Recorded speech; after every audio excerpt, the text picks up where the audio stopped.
Okay, we got another special treat Karpov game for you. And this one probably doesn't make most players' top lists, but when I saw this game, it really shows the strength of a chess player when they can evaluate imbalances. It's one thing like in the previous game that we looked at where we saw Karpov win with the knight and bishop versus rook. Well, that's not a significant imbalance. I mean, we're not talking about like the game of the century where Fischer has multiple pieces and a rook versus a queen. That's a huge imbalance that you have to understand. But this game is a completely different type of imbalance. Let's get right into it and see if you enjoy it. And as I was explaining to the students, Karpov, he just, in a lot of games like this one, plays in a simple, straightforward style.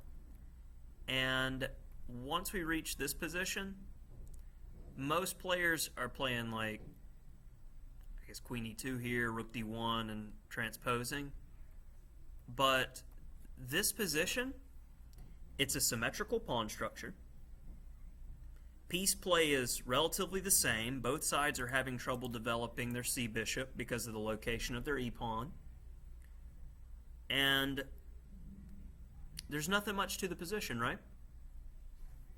So, players who enjoy playing these positions have a lot of faith in their ability to just outplay their opponents from simple positions. I bet a lot of grandmasters would get to a position like this and offer a draw and then just be like, okay, we'll save energy on to the next round. But players like Ulf Andersson and Karpov, they really love these types of positions because they're going to slowly outplay their opponent until there's some slip or misstep, and then he's got you. So let's see what happens.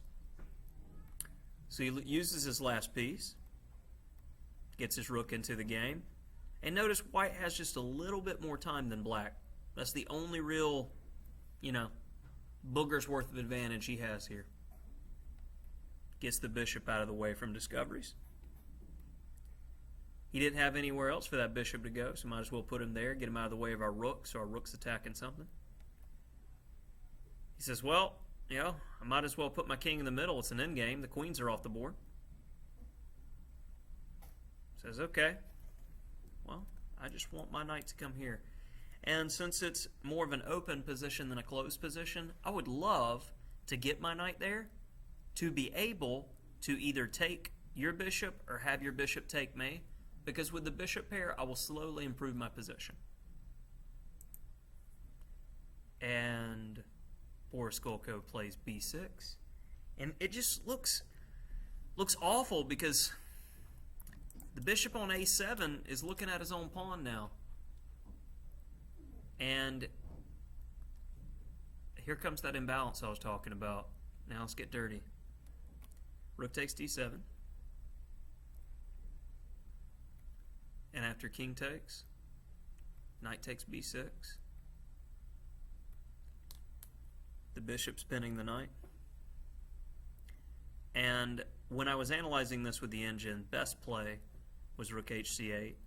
And after takes, actually no, this was just showing if rook hc8, excuse me. And you're getting your piece back that way. So king c8. He's still adding pressure to the pin. Now he has multiple threats. Gets a piece. And here, knight e5, hitting the f7 pawn. So he offers to trade rooks. Karpov says no. Grabs another pawn. Puts the knight back. And right here, this was a critical moment for Gulko to go into an equalish ending. You go bishop c7 here to attack the knight, so there's less protection on the bishop.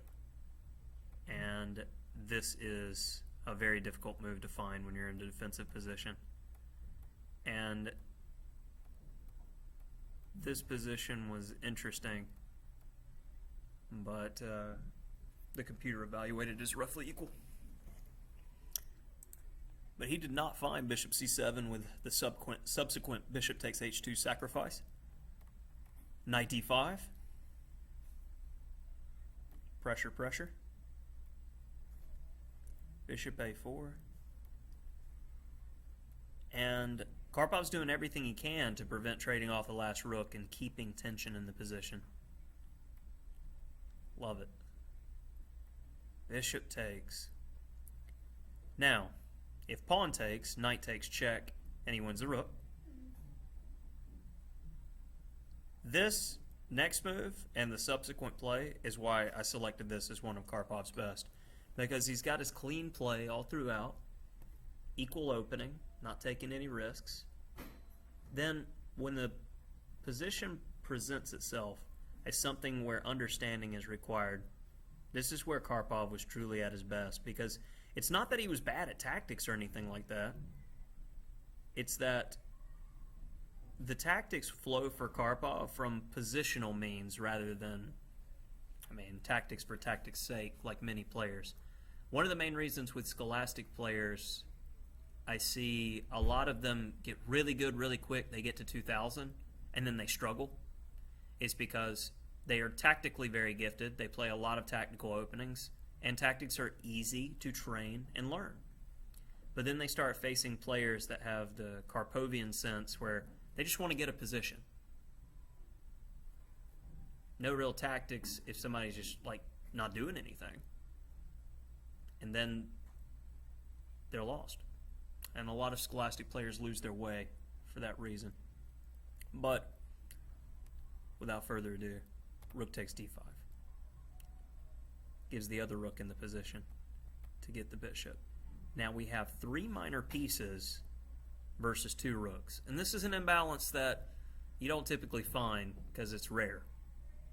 So let's see how Karpov handled this interesting and awkward position. Rook c4. No, can't have him. If you want the e-pawn, you can take it. Check. Don't want him. So a5. a3. Capture, capture. Rook e7. I don't want you to take. Notice how the minor pieces all coordinate, where the rooks, they keep trying to hassle them, but it's no hassle. We just move to a defended square. Coordination. Check. Pawn keeps moving along.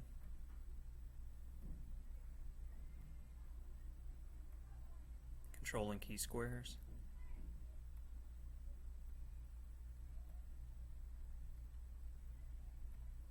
And Black had enough in the position and resigned here. Karpov put the squeeze and is getting worse and worse and worse. And the bishop's going to move out of the way.